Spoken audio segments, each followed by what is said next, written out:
Welcome to Blood in the Snow Radio, where we give you the latest news and interviews with the best in Canadian genre cinema.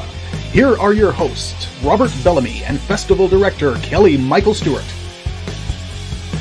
And we're back with Bits Radio, Bits 2023. And we're at the lab again, and two great people here. Can you introduce yourselves and the projects you're with? Yeah, my name is Jayden Curtis. I'm a screenwriter based in Toronto, and my project is a queer comedy horror feature film called Camp Murder. Camp Murder? Yeah. Nice. Thank you. We're very excited. And my name's Mariah Owen. I'm an actor-filmmaker with my production company, GTE Productions, and I'm very excited to be on the team for Camp Murder.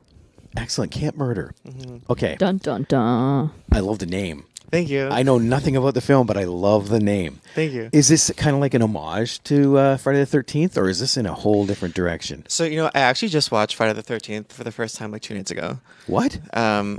Welcome to the world. All right, and that's it for the show. I'm not talking to this. Really? You've gone this long and never seen it? Yeah, I know. I figured before doing this lab, I really wanted to watch it. I feel like I should. I mean, I know like the summer camp horror genre is like a thing. So I've seen like, I feel like I must have seen it in like another genre, but it's definitely kind of like an homage to that like slasher summer camp. Oh, yeah. It's just such like a fun setting. I don't know. Why don't you tell us what the film is? Oh, I guess I could do that. Yeah. There we go. So, like I said, it's this queer comedy horror film.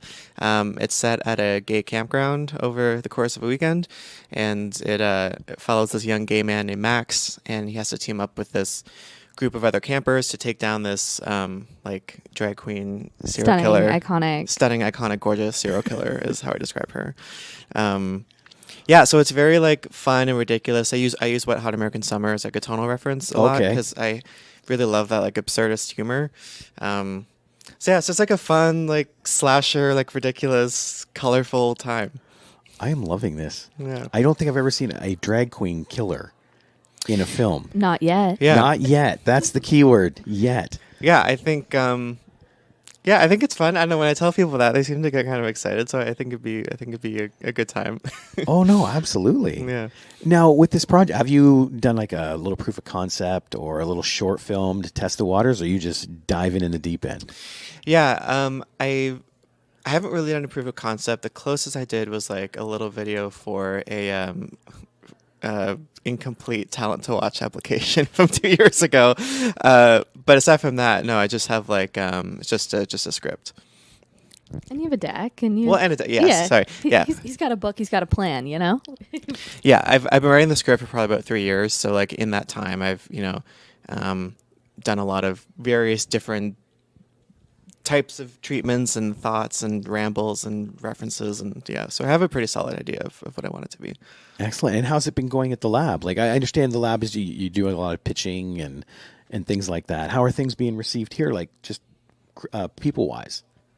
Great. Yeah, I feel like it's a really great cohort. Like everyone's really kind and supportive, and like the live pitches were yesterday, and the energy was just really like supportive, and I felt really fortunate for my pitch to be received well, it seemed like. And it just felt like a really safe environment to like fail in if you do, which I don't think anyone did, but like it felt like we could have, and it would have been fine because it's all about like supporting and refining your pitch. Totally. I think the horror community is so strong that getting to be a part of this lab and getting to see all the pitches, but also learn from other industry pros and attend the panels and ask questions has been super beneficial, because I think that there's such a, not to be like, oh, it's just a community, but the horror community here is so strong. And I think that's something really exciting to be a part of, because I don't think you get that in other genres, so it's nice to be in a room full of people who are super creative and have unique projects, but feel like they're supporting you and want to see you win too. Not to mention the fact, once you get going and you are pitching, usually you're in a room by yourself with a crew of people in front of you, like the most intimidating, environment you could think of. Mm-hmm. So it is great. You could have something like this where you said you can fall and you're just going to land on a pillow. Like, it's not going to hurt half as much. Mm-hmm. That is excellent. Now, what did you do to prep for this kind of thing? I really just like practiced it to death. This is my first time doing like a live pitch. So I was pretty nervous. And, we only got 5 minutes, which is not a lot of time, especially for someone like myself who tends to get lost in like diving into like backstory and like trying to parse through like what's actually relevant to like keep in like a 5-minute pitch was like quite a challenge. So really just kind of like, you know, Mariah was really essential in like me running different drafts of the pitch by her to get her feedback, and just trying to focus on like what's really important and what are the bits that will actually like convey the tone of the film without having to bog down in like all the nitty-gritty stuff. And he crushed it. It was awesome. Yes. Yes. I'm biased. Some people would say I crushed it. I don't know. I wouldn't say that. But So from that 5-minute, though, have you got your 30-second pitch? Because they always say that's what you need to have in your back pocket. Yeah. Because you might step in an elevator with Steven Spielberg tomorrow. yeah. It happened this morning. Yeah? Yeah. On my drive here, it was crazy. Don't you? Didn't make Hop in sense. your car. He but- thought it was an Uber. yeah. I think a 30-second pitch is still something I could. Well, I mean, kind of like the little blurb I said off the top. I guess it's probably the closest thing I have. I don't have my like 5-second, 30-second, 45-second, 1 minute. I mean, I think it comes off more conversational. Like when you're pitching friends, you definitely have those moments. But I think like I love the idea of running into someone in an elevator and pitching them my movie, and then them saying like, "Oh, here's $20 million to go make it." And also, please leave me alone. Why are you? yeah. Please give me all your money, and then don't bother us. Yep. But I think that it can be really difficult when you have projects that are super hyper specific, you know, in a genre or to an audience, and really know their voice, because you have to know who you're talking to too. You know, so that I always love more detail in a pitch too. I just had a date last night where I pitched him my movie. Did he give you $20 million? No, only 10 million. Rude. I know, so I turned him down. Yeah, right? Come back when you got the other 10. Yeah. I don't know. So that was kind of like, it was like someone who I've never met before. So it was kind of like a nice experience to sort of try to pitch him. I don't think it went all that well, but, you know, I'd like to practice doing that more, I think that's the best thing you can do, honestly. I like just start pitching your friends and family, and they're either going to be like, "You're crazy, but that was awesome," or like, "I think that's, you know, they're probably the best people to give you advice on how to make it conversational." So I'm with you 100%, except I noticed a couple words you put in there. First date. So literally you've never met this person, and you sat down and pitched them. Yeah, I didn't even say hi.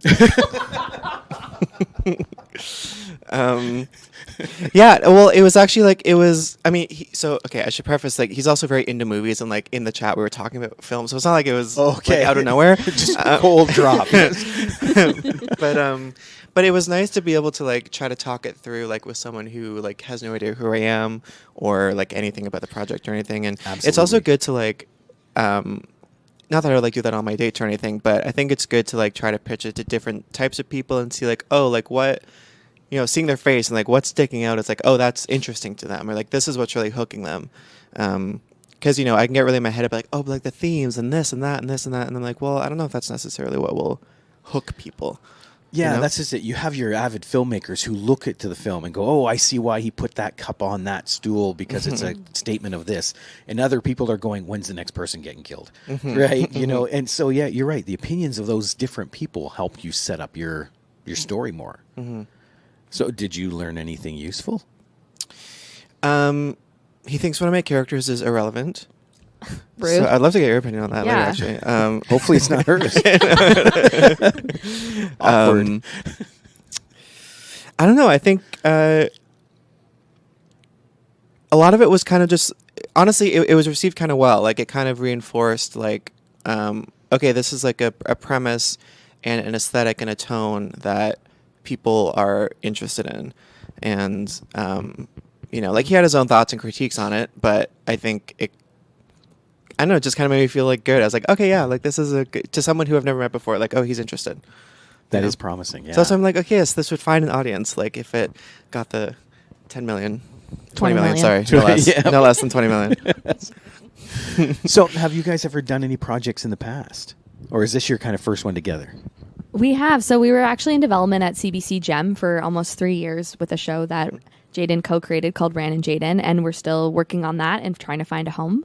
And yeah, I really believe in Jayden, so I'm pretty much down to do whatever he writes and he creates. Yeah, I've been really fortunate. She's really stuck with Ran and Jayden through thick and thin, good and bad, a lot of up and downs. So it's really nice to have her support, and that both of the projects she's been on board with me for have been these kind of ridiculous, very gay projects, and it's just nice to have like that support.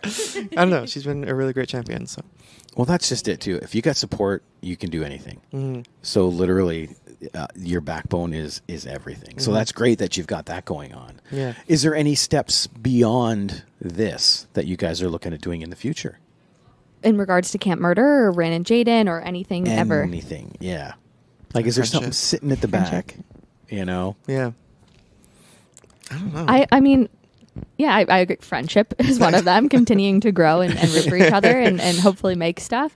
I think I would really like to see us be able to shoot something that we've worked on, which I know seems arduous at times, but it's inevitable. Like I know that that's going to come for us. So, yeah, I think just to keep creating and pushing and seeing what happens, you know?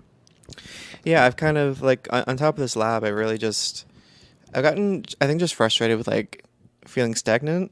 And I've kind of like, I don't know, the last couple of months I've been like, you know what, like screenwriting is like not going to not happen for me. So I'm just going to like go really hard and like just meet people and email people. And I'm just like, let's go, you know, like, so after this lab, like, even if, you know, I'm hoping to find someone that I can also bring on board, but like, if it doesn't pan out, I just want to keep like, Well, that's the other nice thing of these environments too, is the networking, because you meet so many people and you don't know where another cool idea is going to come from, who's going to be able to help down the road.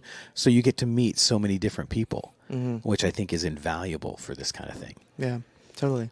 And I think too, in the horror genre specifically, people are just obviously so creative in terms of what they're writing and what they're, you know, the stories they're telling, but also in the ways in which they're making their films. You know, you can really stretch a dollar in the horror genre, and I think people have found some really unique ways to do that. And so I think just hearing other people's ideas or budget ranges and how they think that how they're gonna do that and execute that is really exciting, because that also inspires, you know, our film to be able to take some chances. Excellent. We should probably head out to the next meeting. Are you ghosting Rob right now? I know. I think he literally feel- is. That's I think, well, I'm so sorry. on that note, oh my god. not at all.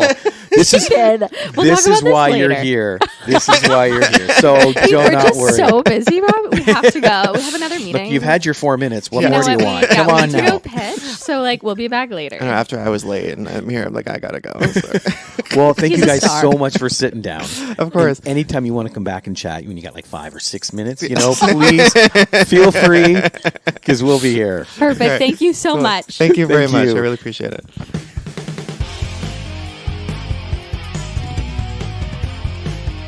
Join us next time for Blood in the Snow Radio. Bits Radio is a production of Three Evil Cats Productions in association with the Blood in the Snow Canadian Film Festival. For more information and to listen to other episodes, visit bloodinthesnow.ca and tweet us at BitsFilmFest. Music by Jen Gorman, produced and edited by Kelly Michael Stewart. I am